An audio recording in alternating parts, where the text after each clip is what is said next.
Actually ನಾನು ಇವತ್ತೊಂದು reels ನೋಡ್ತಾ ಇರಬೇಕಾದ್ರೆ ಅದರಲ್ಲಿ ಈ ಸ್ಪೈಸ್ ಜೆಟ್ ಇದೆಯಲ್ಲ, ಸ್ಪೈಸ್ ಜೆಟ್ಟು ಬೇರೆ ಕಡೆಯಿಂದ ಬರ್ತಿತ್ತು ಇಂಡಿಯಾಗೆ ಲ್ಯಾಂಡ್ ಆಗಲಿಕ್ಕೆ. ಲ್ಯಾಂಡ್ ಆಗೋ ಟೈಮಲ್ಲಿ ಕರೆಕ್ಟಾಗಿ ಲ್ಯಾಂಡಿಂಗ್ ಸಿಗ್ನಲ್ ಸಿಕ್ಕಿಲ್ಲ, ಮತ್ತು ಲ್ಯಾಂಡ್ ಆಗೋ ಟೈಮಲ್ಲಿ ಮತ್ತೆ ಅಪ್ಪಾಗಿ ಹೋಯ್ತು. ಹೋಗಿ ಒಂದು ರೌಂಡ್ ಬಂದುಬಿಟ್ಟು ಮತ್ತೆ ಲ್ಯಾಂಡ್ ಆಗೋ ಟೈಮಲ್ಲಿ ನಾರ್ಮಲಾಗಿ ಗೊತ್ತಿರುತ್ತೆ ನಿಮಗೆ, ಫ್ಲೈಟ್ ಯಾವಾಗಲೂ ಸ್ವಲ್ಪ ಶೇಕಿಂಗಲ್ಲಿರುತ್ತೆ, ಮತ್ತು ಲ್ಯಾಂಡ್ ಆಗೋ ಟೈಮಲ್ಲಿ ತುಂಬ ಇದಾಗುತ್ತೆ, ಜರ್ಕಿಂಗ್ ಬರುತ್ತೆ. ಆ ಟೈಮಲ್ಲಿ ಒಳಗಡೆ ಜನಗಳೆಲ್ಲ ತುಂಬ ಪ್ಯಾನಿಕ್ ಆಗಿದ್ದರು. ಆಬ್ವಿಯಸ್ಲಿ ಎಲ್ರಿಗೂ ಪ್ಯಾನಿಕ್ ಆಗುತ್ತೆ. ಆ ಟೈಮಲ್ಲಿ ನಮ್ಮ ಇರೋಬರೋ ದೇವರೆಲ್ಲ ನೆನಪಾಗ್ತಾರೆ. ಅದರಲ್ಲಿ ಎಲ್ಲ ಜನ ತುಂಬ ಜನ ಲ್ಯಾಂಡ್ ಆಗೋ ಟೈಮಲ್ಲಿ ಜೈ ಶ್ರೀರಾಮ್ ಅಂತ ಕೂಗಿದ್ರು. Okay fine. ನಾನು ಹಿಂಗೆ ಸೀರಿಯಸ್ ಆಗಿ ನೋಡ್ತಿದ್ದೆ, ಸುಮ್ಮನೆ ಕಮೆಂಟ್ ಬಾಕ್ಸ್ ಓಪನ್ ಮಾಡಿದೆ. ಅದರಲ್ಲಿ ಒಬ್ಬ ಹಾಕಿದ, ಆ ಜೈ ಶ್ರೀರಾಮ್ ಅನ್ನೋ ಜಾಗದಲ್ಲಿ ಯಾರಾದರೂ ಒಬ್ಬ ಅಲ್ಲಾಹು ಅಕ್ಬರ್ ಅಂದರೆ ಹೆಂಗಿರೋದು ಅಂತ.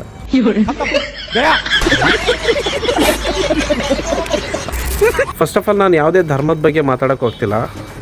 ಅಫ್ಕೋರ್ಸ್ ನನಗೂ ಮುಸ್ಲಿಮ್ಸು ಕ್ರಿಶ್ಚಿಯನ್ ಫ್ರೆಂಡ್ಸ್ ಇದ್ದಾರೆ, ತುಂಬ ಒಳ್ಳೆ ಫ್ರೆಂಡ್ಸ್ ಇದ್ದಾರೆ.